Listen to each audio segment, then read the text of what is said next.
I'm here in Ubud, Bali, and I felt it would be appropriate to do a rooftop chat. I'm Tina B, and I've been on this beautiful discovery of how important it is to really get to know ourselves, to be more magnetic.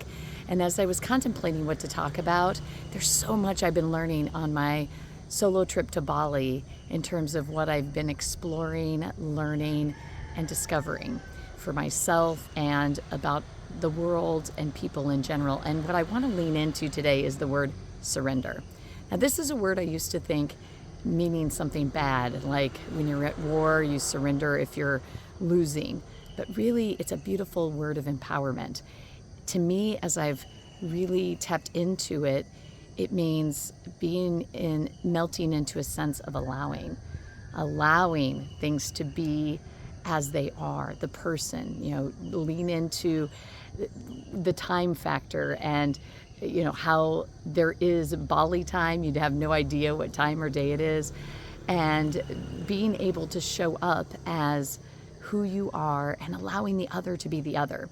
So what I found is in this time and in this space, I went to an actual sound healing experience.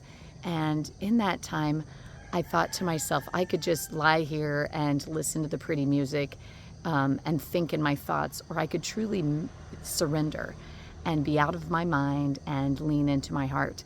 And what I found is Sky, the guy who facilitated it, was just amazing in terms of how he sang, used all kinds of beautiful instruments to provide this emotional release of tension, release of anger, resentment, or whatever. It just surged through my body. And when I came out of that session, I remember talking with him, and I looked at him and I just started to cry. And I said, "Wow, you have Jesus eyes." And he said to me, "And that is for you." And how beautiful to connect with a human at such a deep and powerful level. So what does this mean in terms of surrendering and to be magnetic when you show up to communicate with other people?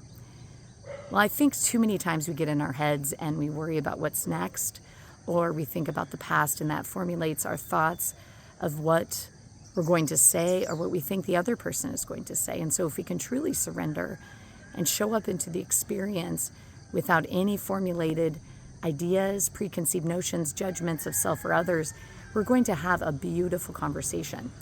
Even in this process, I had constructed a TED Talk, a decent TED Talk that I'm presenting here in a few weeks, but I wasn't super jazzed about it. It was very mechanical. I mean, structurally, it had all the components. It had a hook, it had some stories, and it had some examples and tips. But what it lacked was my rich heart and surrendering to being in my allowance of just sharing more vulnerability. And so what I've decided is to embed, stories that bubbled up while I was here in Bali, as well as those that bubbled up from home. So what I want to challenge all of you is ask yourself, how can you surrender in the moment? Prior to that important meeting, prior to that important presentation, prior to that one-on-one connection with others, is be in your being, be fully present, let go, notice more, use everything.